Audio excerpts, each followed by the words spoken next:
नमस्कार मंडळी, सर्वांचं खूप खूप मनापासून स्वागत आहे आपल्या नवीन एका व्हिडिओमध्ये। आज आपण आलो आहोत पुण्यातल्या प्रसिद्ध ठिकाणी, म्हणजे ते कुठलं आता तुम्हाला मागच्या साईडला तुम्हाला दिसतच असेल। आम्ही आलो आहोत स्वामीनारायण मंदिर येथे। तर या मंदिराची पूर्ण हिस्ट्री आज आपण बघणार आहोत। त्याचबरोबर पूर्ण मंदिरचा परिसर आपण फिरणार आहोत।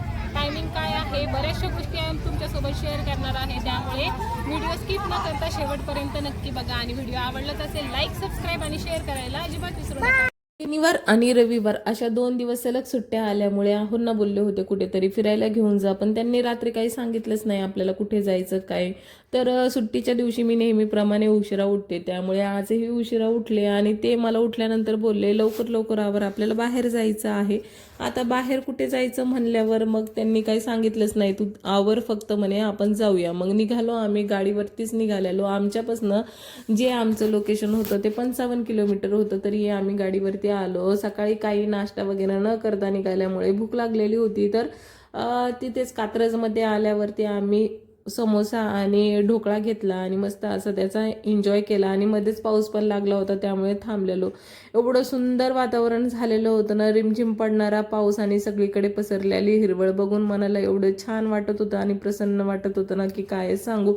बऱ्याच दिवसानंतर घराच्या बाहेर निघल्यावरती आणि असं सुंदर परिसर बघितल्यावरती मन खरंच तृप्त होतं आणि एवढं सुंदर वातावरण ना खरं डोळ्याला दिपून टाकणारं होतं। आणि हा स्वामीनारायण मंदिराचा परिसर तब्बल 27 एकरमध्ये पसरलेला आहे। जिकडे बघावं तिकडे एवढं सुंदर आणि स्वच्छ वातावरण आणि स्वच्छ परिसर ना खूप मनाला छान वाटत होतं। इथे आल्यावरती की अंतर एवढा एन्जॉय करत होता, त्याला वाटत होतं मी काय करू आणि काय नको।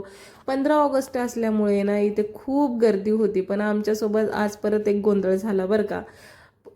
पूर्वतयारी न घेतल्यामुळे आम्हाला मंदिरामध्ये प्रवेश करताच आला नाही, कारण मंदिराचा इथे टायमिंग आहे जो तुम्हाला दिसतोय ना, तुम्ही बघून घ्या। जेव्हा पण तुम्हाला स्वामीनारायण मंदिरामध्ये जायचं असेल ना, तर तुम्ही सकाळी 8 ते 12 या टायमिंगमध्ये येऊ शकतात, किंवा दुपारी 4 ते 8 हा असा मंदिराचा टायमिंग आहे।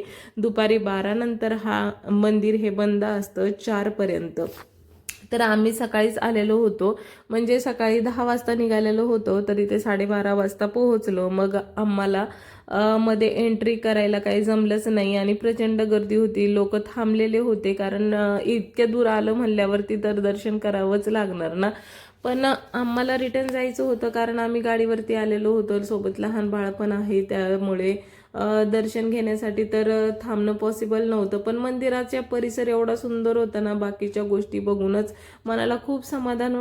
आपल्या उत्तर भारतामध्ये स्वामीनारायणचे मंदिर हे 12 आहेत आणि सर्वात मोठं हे दिल्लीमध्ये आहे। तर ह्या मंदिराची खासियत ही आहे की ह्या मंदिराचं बांधकाम हे स्टील वापरून अजिबात झालेलं नाहीये। जे राजस्थानी दगड असतात ना, लाल आणि गुलाबी, हेच दगड वापरून कोरीव काम करून, नक्षीकाम करून ह्या मंदिराचं बांधकाम करण्यात आलेलं आहे।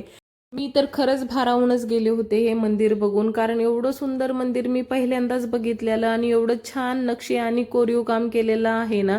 तुम्हाला पण जवळून दाखवते किती सुंदर केलेलं आहे। आपण पेनाने जरी वहीवरती लिहायला गेलो तर आपल्या रेषा वाकड्या तिकडे होतात, पण ह्या कारागिरांनी असं कोरीव काम दगडांवरती केलेलं आहे आणि ते पण चक्क एकदम प्रॉपर, किती सुंदर दिसत आहे प्रत्येक गोष्ट। मला तर खूपच आवडलं होतं, एकदम छान वाटत होतं।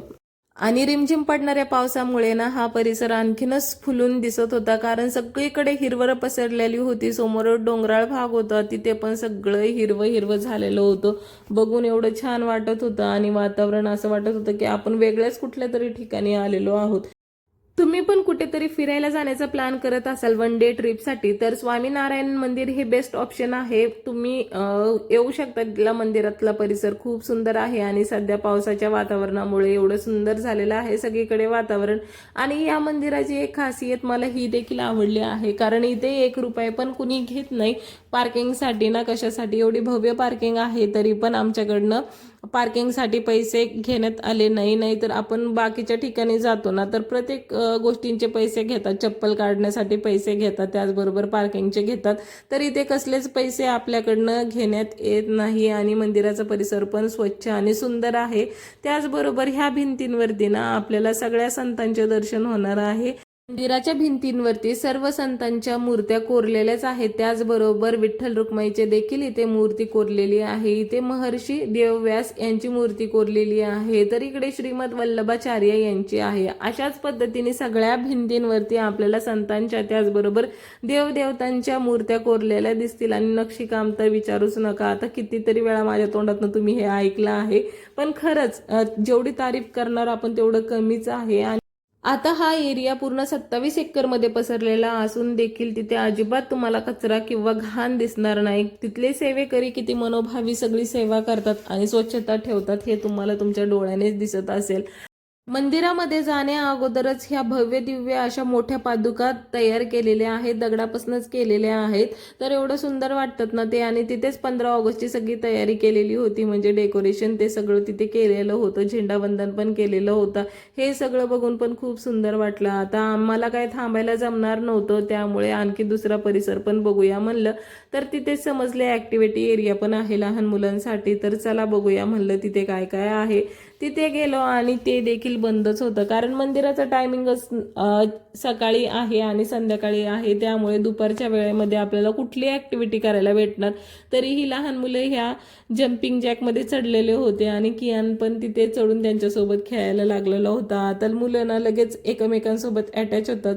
तर इथे बऱ्याच अशा ॲक्टिव्हिटीज आहेत लहान मुलांसाठी आणि त्या सगळ्या पेड आहेत, तर ते संध्याकाळी असतात. त्याचबरोबर मंदिराच्या परिसरामध्ये साहित्य संग्रहालय होतं आणि इकडे ना उपहारगृह पण होतं. तर इथे असं बेकरी प्रोडक्ट्स आहेत, त्याचबरोबर लस्सी ज्यूस हे ते स्वतः बनवतात तिथले सेवेकरी.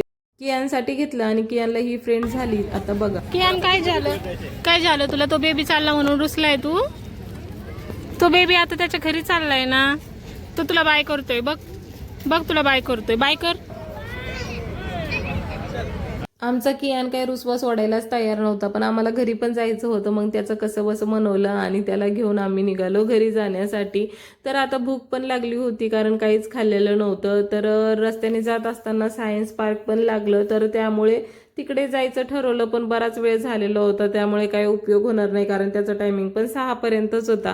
आहोंना PUC करायची होती, ती केली. रस्त्यात छत्रपती संभाजी महाराज यांचा पुतळा दिसला, ते बघून खूप भारी वाटलं. आजचं ब्लॉग इथेच थांबवते, भेटते पुन्हा. तोपर्यंत